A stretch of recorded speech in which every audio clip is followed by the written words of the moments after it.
Hi friends, என் பேர் ஸ்ரீஜா. நீங்கள் நம்ம சேனலை ஃபஸ்ட் டைம் பார்க்குறீங்கன்னா மறக்காமல் சப்ஸ்கிரைப் பண்ணுங்கள், லைக் பண்ணுங்கள், ஷேர் பண்ணுங்கள். இன்றைக்கி நீங்கள் என்னோடய டெய்லி ரொட்டீன் தான் பார்க்க போகிறீங்க. காலையில் எழுந்திரிச்ச உடனே பார்த்தா பக்கத்தில் இருந்த ஒரு ஆளை காணோங்க. ஆமாம், என் பாவா பார்த்தீங்கன்னா காலையிலே கிரிக்கெட் மேட்ச்னு சொல்லிட்டு சாட்டர்டே சண்டேயான மனுஷனை கையில் பிடிக்க முடியல. டக்கு டக்குன்னு எழுந்து கிளம்பி போயிட்டார். நான் பார்த்தீங்கன்னா எப்போவுமே காலையில் எழுந்திரிச்சிட்டு எல்லா விண்டோவும் திறந்து வச்சுட்டு எனக்கு பிடிச்சதா ஏதாவது ஒரு பாட்டை போட்டுட்டு கொஞ்ச நேரம் நிம்மதியாக உட்காருவேன். எந்த வேலையும் செய்ய மாட்டேன். ஏன்னு கேட்டிங்கன்னா அது கொஞ்சம் ரிலாக்ஸாக இருக்க மாதிரி எனக்கு ஃபீல் ஆகும். அண்ட் ரொம்ப அவ்வளோ ரிலாக்ஸாக இருக்கும். அது எனக்கு காஃபி டீ குடிக்கிற பழக்கம் இல்லை, பட் கொஞ்சம் நேரம் இப்படி உட்காருவேன். ஃபோன் நோண்டுறதுக்கு பதிலாக இது பண்ணேன்னா கொஞ்சம் இன்னுமே மைண்ட் ஃப்ரீயாக இருக்க மாதிரி எனக்கு தோணும். அண்ட் நெக்ஸ்ட் பார்த்திங்கன்னா எல்லா ஜன்னலையும் போய் திறந்து வச்சுடுவேன். அப்போ தான் கொஞ்சமாச்சும் ஏர் சர்க்குலேஷன் வீட்டுக்குள்ளேயும் இருக்கும், நம்மளுக்கும் ரொம்ப ரெஃப்ரெஷிங்காக இருக்கும். ஸோ அதனால் நம்ம 2 ரூம்லேயுமே போயிட்டு வந்துட்டு எல்லா விண்டோவும் நான் போயிட்டு கர்டைன்லாம் எடுத்து விட்டுட்டு திறந்து விட்டுட்டு கிச்சனுக்கு போனேங்க. அங்கே போனால் தான் இருக்குது நம்மளுக்கு அத்தனை வேலை. ஏன்னு கேட்டிங்கன்னா எப்போவுமே நான் வந்து கிச்சன் ஸ்லாப் ஆகட்டும், அங்கே இருக்க பொருளாகட்டும் க்ளீன் பண்ணிடுவேன். இந்த மாதிரி இருக்காது. பட் ஆனால் ஃப்ரைடே ஆகிடுச்சின்னு வச்சுக்கோங்களேன், நைட் ஃபுல்லாக மூவி டைம் ஆயிருங்க.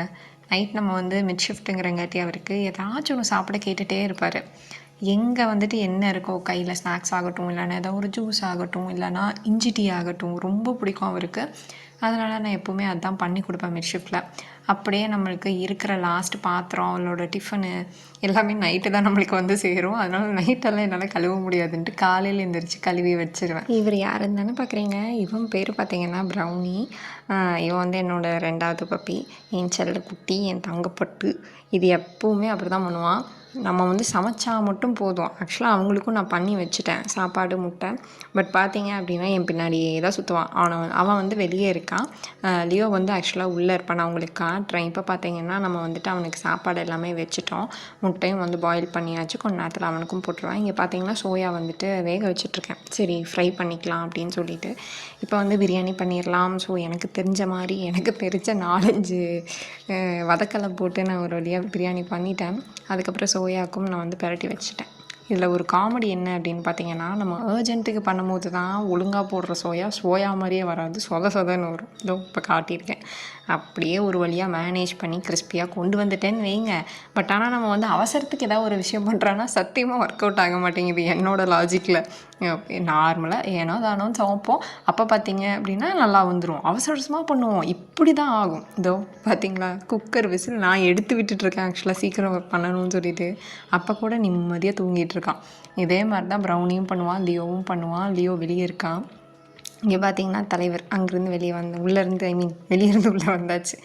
இவன் சரியான பொசசிவ்ங்க. லியோ வந்துட்டு சின்ன வயசில் இவனை விட கொஞ்சம் குறும்பு கம்மி தான் சொல்லணும். பட் ப்ரௌனி ரொம்ப சேட்டைக்காரன். ரொம்பவே வந்துட்டு ஜெலஸ் ஆவான். அவனை கொஞ்சம் நம்மனா குடுகுடுன்னு ஓடி வந்துடுவான். என்னையும் கொஞ்சம் அப்படின்னு சொல்லிட்டு.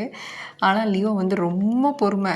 அவன் கடிக்கணும்னு நினச்சா கடிச்சிடலாம், பட் ஆனால் அவன் பண்ண மாட்டான். பட் நம்ம ப்ரௌனி அப்படி கிடையாதுங்க. போட்டு நல்லா லியோவை கடின்னு கடிச்சு வைப்பான். ஆனால் அவன் வந்து மிரட்ட தான் செய்வான். ஆனால் ப்ரௌனியை வந்து இப்போ வரைக்கும் ப்ரௌனி வந்ததுலேருந்து லியோ வந்து ஒரு ஹர்ட் பண்ணுற மாதிரி விஷயம் பண்ணதில்லை.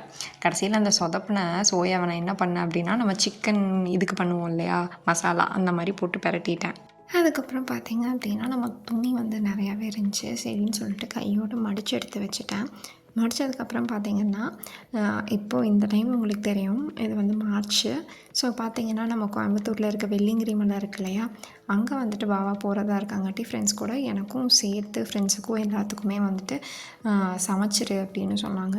ஸோ அதனால் பார்த்திங்க அப்படின்னா அங்கே கொண்டு போய் சாப்பிட்றதுக்கு சரி சப்பாத்தியை நம்ம பண்ணிக்கலாம் அப்படின்னு சொல்லிட்டு வீட்டிலே வந்து ஒரு 30 சப்பாத்திக்கு மேலே வந்துட்டு நான் பண்ணிகிட்டு இருந்தேன். ஏன்னா எடுக்கவும் முடியல வீடியோ, அவ்வளோ வேலை இருந்துச்சு.